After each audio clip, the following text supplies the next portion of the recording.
John, we have a few minutes left, and I want to talk about a piece that ran at Christianity Today this week. They've been running a series, I think once per week. They're publishing somebody's opinion piece over there about how to approach schooling for their kids. So they've had somebody write about their decision to homeschool their kids. Someone has written about sending their kids to a private school and a Christian school. And then this week, and this is the piece that I think by far has gotten the most attention, they published a piece from a mom who said her kids are not in school yet, but that she and her husband have decided to send their kids to public school. And I'm just going to read a quote this kind of sums up her reasoning here. Quote, "Think of it like strength training. Your children need to build muscles of faith, and public school can provide weight to lift while you're around to spot them. Let them wrestle with worldly counter narratives to God's truth while they're still under your care." Your impressions of this piece? Well, listen, I think it is important to note that CT has run multiple pieces from multiple people with these multiple perspectives, because the way it went out on social media was essentially Christianity Today is endorsing public schooling. Right. And I think that's an important correction to note, that they are throwing them all out. That said, this piece was very, very weak. It was very, very weak on a number of levels. When this piece was challenged, the author actually came back and said, "I was just arguing from my own experience." First of all, she hasn't had that experience. And secondly, that's not what an argument is. That's an assertion. And that is not actually an argument for this. These are all hypothetical things. Look, I want to say up front, there are incredible Christians that are still in the public school system, as teachers, as administrators, and that sort of stuff all over America. And some of them are really doing some innovative and unique things. We've talked about LifeWise Academy actually coming alongside public schools and providing some, release time instruction. And this is something you can bring to your state and your school, and you should check out LifeWise Academy. We have, folks, that are really trying hard, and they see this as their mission field. If an adult sees public education as their mission field, I'm all for it. I want to give them as many resources as possible. You do not put a 6, 7, 8, 9, 10, 11, 12-year-old as a missionary. That's just not what they do. And the way to do a workout to use that is to expose kids to alternative ideas and to do it under your care. But an adult being a missionary is completely different than expecting a 6 or 7 or 8-year-old to be a missionary. That's just not what they're equipped to do. Could it be a workout? Maybe. There are a lot of other ways to do it, and that also involve grounding them in the truth. The problem is I think that there is a kind of philosophy of education here, of outsourcing, that is embraced in this piece, and a normality, and this shouldn't be normal. There is one of the things that's infecting our judgment on this. And I want to say this really careful, because I do know that there are wonderful teachers. This week on Bill Maher's show, there was this kind of really robust discussion about how public education is failing. And then in the middle, he's like, but we know public school teachers are heroes. There is this sense in which we have to justify this narrative that all public school teachers are great and they're underpaid and all. And this, I think you can never question the system, is completely upside down. This summer, I met a set of parents from a school district outside of Grand Rapids. Grand Rapids is historically this super conservative, quaint little town. This is even a smaller town where everybody knows everybody. And these parents knew this teacher, and knew the teachers and the school counselors and that sort of stuff. They'd gone to ice cream together, all kinds of things. They had come up with a learning plan for their daughter who has autism.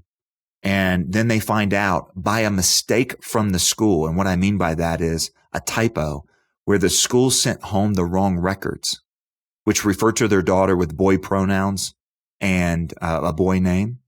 In other words, they sent the internal records. The school was keeping 2 sets of records that were internal and records that were supposed to be visible to the parents. That's how they found out that these people, they thought that they were their friends, and that they were engaged and highly involved and, doing all the spotting, as this article put it, were actually transing their kid without their knowledge. The level of betrayal and abandonment is stunning. The same school district now has doubled down on their policy on this gender stuff. Look, we're not dealing with neutrality here. We're not dealing with, people playing fair. There's a level, and this is Michigan. This isn't Massachusetts or LA. You have to understand the worldviews at work here are so dramatically overbearing. This is a systemic problem. I've been on record saying I believe in systemic evil. There are systemic evils in this system. And again, I'm not saying that there are no great teachers. I'm not saying there are no great Christian schools. And listen, missionaries go to places where there's great evil and systemic evil all the time. God bless them. I want to support them. I'll point you to Gateways to Better Education, which does a great job helping Christian public school teachers know what they can and can't do by rights, and better have ADF and First Liberty on speed dial. But listen, we're not dealing with the world that this author thinks we're dealing with when we're dealing with public education.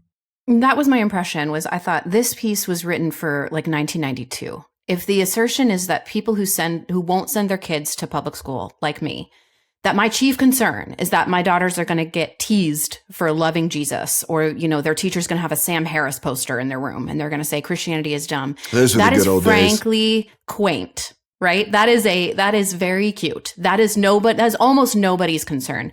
My concern chiefly, I will be honest with you, is that if I sent my kids to public school, they're not going to learn how to read. And that concern is material for just about every, at least a majority of public school districts. So I don't even have to say that this is just my context or my experience or my public school district. This is a majority of public school districts at this point. Like the scale has tipped. 32% of American fourth graders in the public school system are literate. That's according to the last Nation's report card that they put out every 2 years. Okay. Mm-hmm. So, but that is connected to the ideological question as well, because that's what they're spending all their time. Well, but not just right? that. I mean, that's exactly right. It would be incredibly naive to assume that if you have a school that's going to suggest to kids that, boys can be girls and also cats, and, we're going to do a land acknowledgement. And instead of, the Pledge of Allegiance, and we can't teach algebra because it's racist and whatever. Why would you assume that they're teaching your kids anything true at all?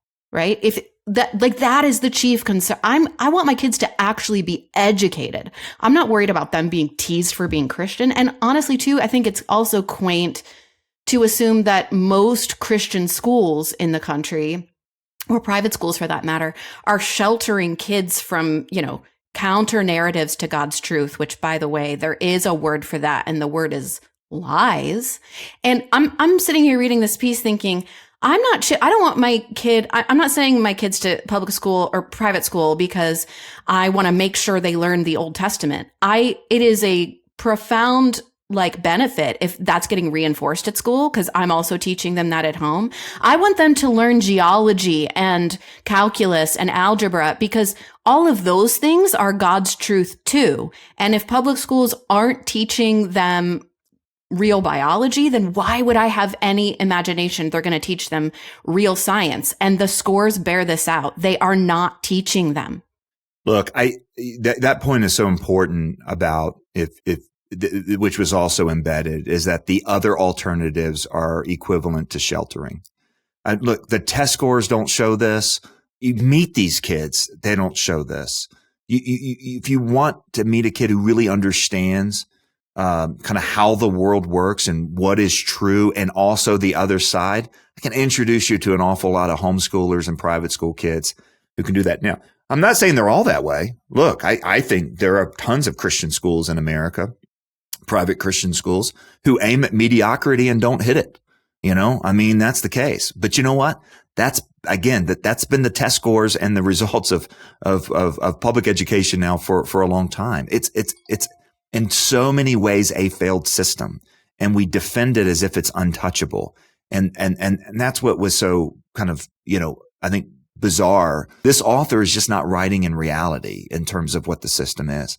And again, can a Christian parent, utilize a public school resource? Colorado, for example, You can actually pick and choose and piece together educations and, take the best of this and take the best of that. And that's frankly the way we've proceeded as parents with our kids. And we're pretty happy with, what's happening.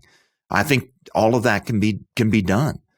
Let me add one more factor. In addition to what you said about the narrative that Christian schools and private schools and all non-public options are somehow these sheltering academic, secondary places, which isn't true. And in addition to the reality that we're not just talking about kids being made fun of, we're talking about an all-out assault on their worldview. And education. You now have a systemic problem where this is state officials inserting themselves between children and parents. So that's the other part of this. That's the Michigan story. That's not an isolated story that's happening again on the coast. I will just say too, this is also why we can't lay the blame, and I do not, and I know you don't either, at the feet of every public school teacher. Obviously, there are there are some, but also a lot of these teachers are being expected by the state to do things that they should not be expected. They're social workers at this point. I mean, going back to the issue in Springfield here, the teachers of the public school here are expected to help these families with their health care and with their, food benefits. And the system is not working. And you need to understand, in education programs and college campuses, where these teachers are trained, they are oftentimes taught because of these so-called LGBTQ experts to insert themselves between children and their parents. I saw just this week, and I don't want to, name names or name schools or anything like that, where a Christian college who has decided that the most noble thing for their education department to do is to train teachers for public schools, brought in the same sort of training to train all of their faculty at a Christian college on how to insert themselves between, quote unquote, Christian college, I'll say that, between children and their parents. And that wasn't just for the education department. That was for the entire faculty of this school. But I'll take you to thought leaders on Christian college campuses all over America where these programs are designed to train public school teachers, which means they have to go by the public school, standards and accreditation standards and so on. This stuff is being inserted at the very beginning. So if you have a great public school teacher, and again, I'm saying Christians see this as their mission field, run into it. You can't support the system. The system itself is not defensible. Yeah, it got me riled up too. And same. But I want to be clear. Like, your experience is not an argument. There's not even an experience here behind these. This was rehashed old stuff that's just not true. It hasn't been true for years. I'm not even sure 1992 is back far enough.